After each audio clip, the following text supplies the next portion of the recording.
In diesem Video zeige ich euch, wie ihr die Zehennägel richtig schneidet, welche Instrumente ihr hierfür benötigt und ganz wichtig, was ihr beachten müsst, damit die Nagelecken nach dem Schneiden nicht zum Einwachsen neigen.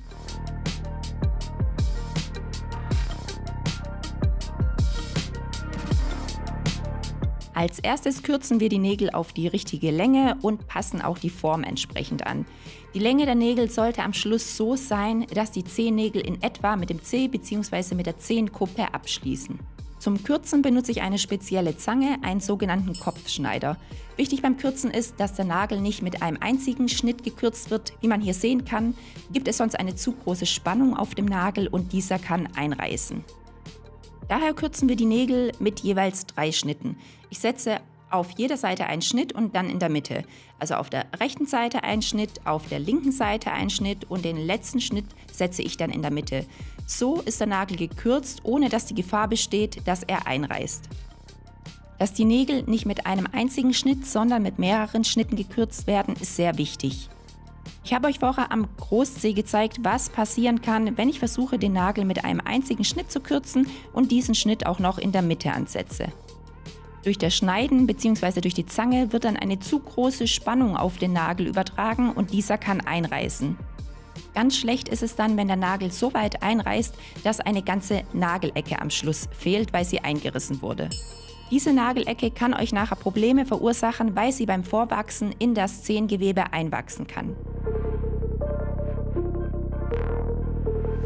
Jetzt sind wir auch beim großen Zeh und diesen schneiden wir etwas anders, weil er viel breiter ist als die anderen Nägel. Deswegen würden 3 Schnitte hier einfach nicht reichen. Ich kürze den Nagel also mit mehreren kleinen Schnitten und zwar von einer Seite auf die andere Seite, also hier von der linken auf die rechte Seite und ich benutze einfach so viele Schnitte, bis ich den Nagel komplett gekürzt habe. Noch ein Hinweis zur Nagellänge. Der Nagel sollte in etwa so lang sein, dass er entweder mit der Zehenkuppe oder kurz vor der Zehenkuppe abschließt. Der Nagel ist dazu da, um unseren Zeh zu schützen, deswegen darf er auch nicht zu kurz geschnitten werden. Auch die Form sollte in etwa der Form der Zehenkuppe angepasst werden. Jetzt kümmern wir uns um die Nagelecken. Bei den Nagelecken ist es sehr, sehr wichtig, dass diese nicht rausgeschnitten werden, aber es darf natürlich auch keine so spitze 90-Grad-Ecke, wie jetzt hier im Video zu sehen ist, stehen bleiben.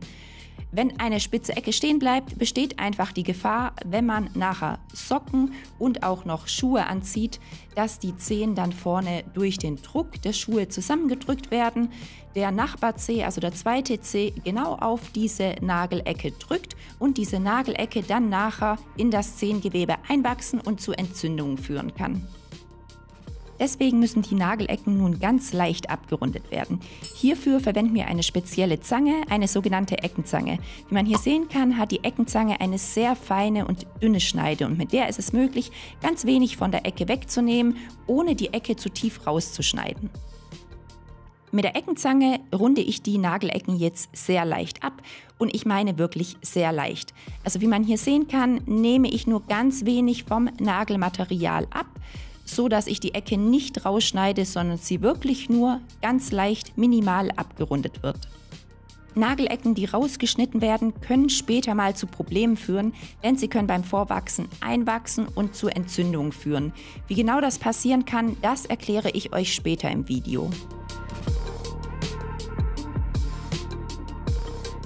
Achtet also beim Schneiden unbedingt darauf, dass ihr die richtigen Instrumente verwendet. Also gerade diese Eckenzange hier ist ein sehr wichtiges Instrument beim Schneiden der Zehennägel, denn wie man hier sieht, kann ich die Nagelecken sehr gut schneiden, ohne dass ich wirklich Angst haben muss, dass ich zu viel Nagelmaterial entferne.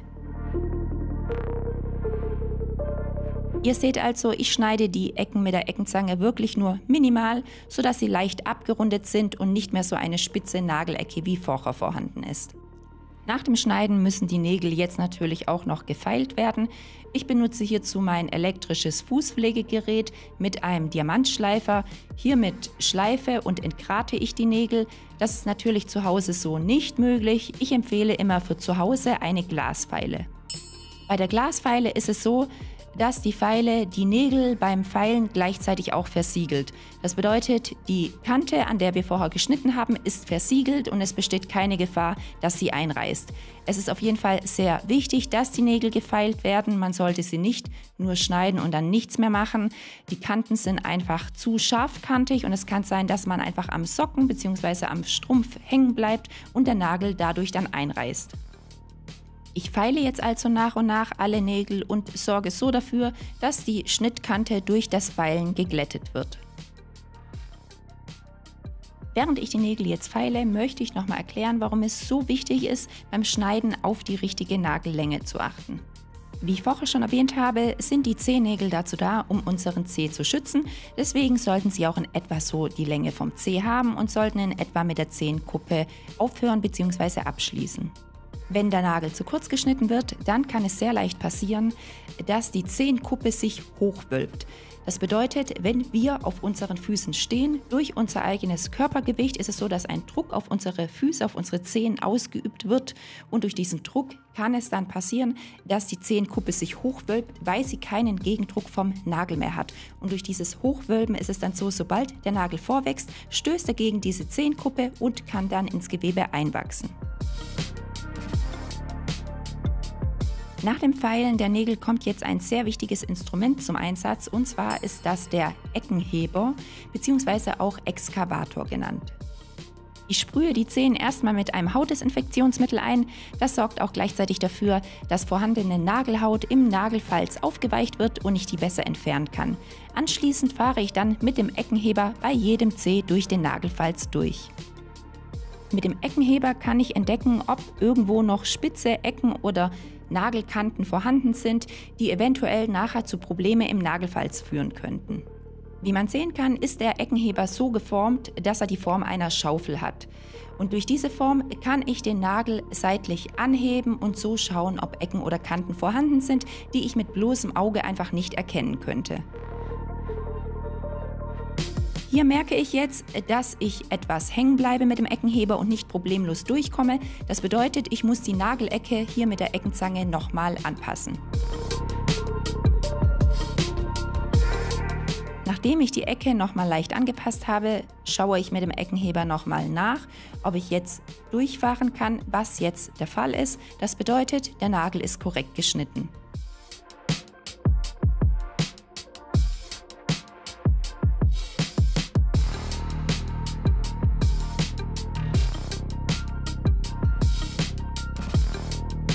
Zum Schluss nehme ich jetzt noch eine Hautzange, mit der ich noch kleine vorhandene Hornhautstellen entferne. Wichtig ist, dass wenn irgendwo noch Hornhaut oder auch Nagelhaut vorhanden ist, diese Stellen auf keinen Fall wegzureißen, da das wieder zu Verletzungen führen kann, sondern mit einer speziellen Hautzange abzuschneiden. Jetzt erkläre ich euch noch, warum ihr beim Schneiden nicht einfach diesen weißen freien Nagelrand entfernen sollt. Der Nagel ist am Zeh durch das Nagelbett angewachsen. Wenn das Nagelbett sehr schmal ist, wie in diesem Fall, dann ist es so, wenn der Nagel nicht mehr am Nagelbett angewachsen, sondern lose ist, dann erscheint er weiß. Was aber nicht bedeutet, dass man einfach diesen freien Nagelrand abschneiden soll, weil dann wäre der Nagel wieder zu kurz. Vorher bin ich schon auf das Thema Nagelecken wegschneiden eingegangen und jetzt möchte ich euch nochmal genauer erklären, warum ihr diese Nagelecken nicht so, wie jetzt hier gezeigt, wegschneiden sollt. Wenn ihr die Nagelecke rausschneiden würdet und dann einen geschlossenen Schuh anhabt, bekommt ihr hier wieder Druck auf die Zehen, vor allem auf die Außenseite vom Großzeh.